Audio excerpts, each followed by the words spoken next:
guys, Jane here and welcome back to my channel. So in today's video guys is a DIY video and ayan, excited na ako guys may share ito sa inyo.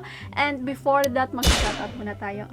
Shoutout to Trish Soyo, Sherlyn Ray Eloy Karingal, Resha Kalipusan, at ni Mariel Versilod. So thank you guys for watching and commenting on my videos. If you want a shoutout, just comment down below. So ayan na guys, ito na yung video na to.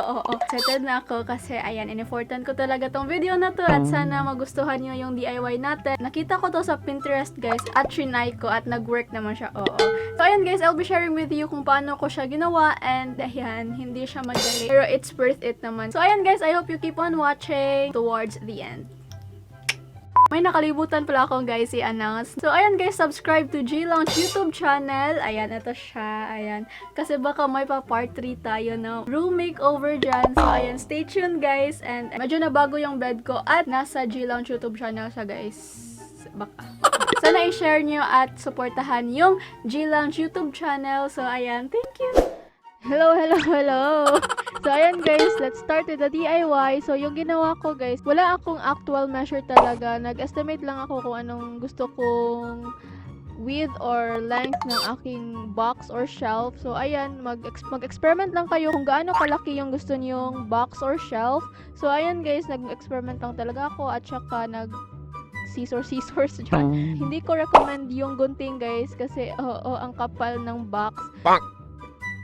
Mas better if mag-cutter kayo. Ayan. Yan yung ginamit ko, cutter.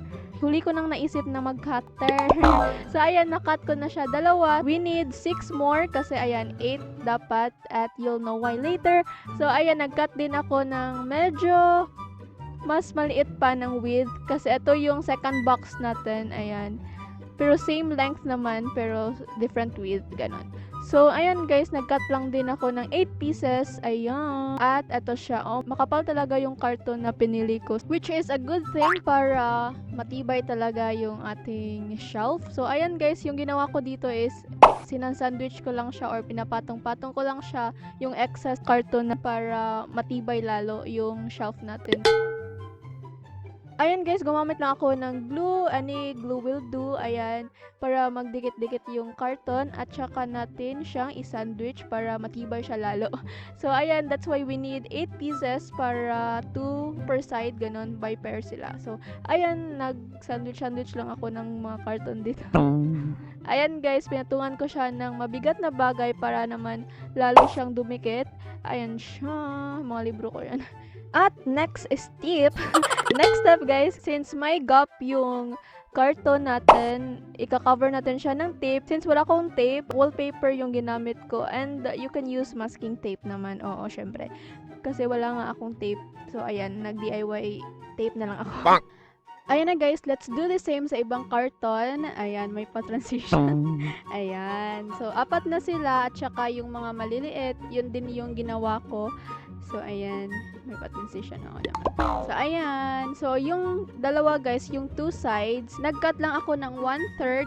At yung squares na yan guys, ayan, yung dalawang squares, don't mind that kasi mali yung measurement niyan. So, here guys, nag-assemble na ako pero hindi ko pa siya dinikit.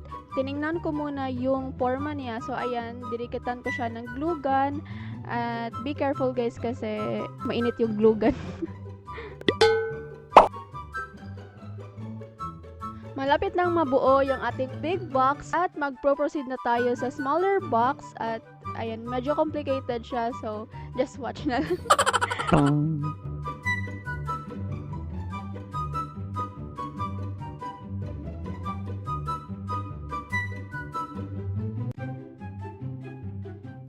So, ayan guys, ayan yung form niya. Ayan, yung dalawang squares na sinabi ko kanina na nasa loob, hindi pala siya square dapat. Dapat pala siyang, like rectangle lang, maliit na rectangle para mag-fit sa box. Para matibay talaga yung shelf natin, ayan, nag-paper mache lang ako or paper mache. Basta yun, paper mache. So, ayan, nag-mix lang ako ng glue at water. Walang ratio ito guys, basta mix lang.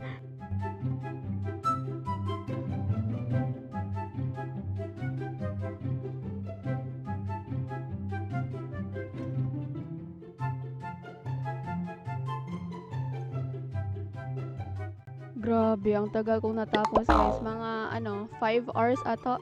4 or 5 hours ganun. Grabe. Pero it's worth it guys kasi matibay na yung box natin, hindi na siya umaalog-alog. Ayan na guys, once dry, pininturahan namin siya ng black at saka namin dinikit sa ating wall.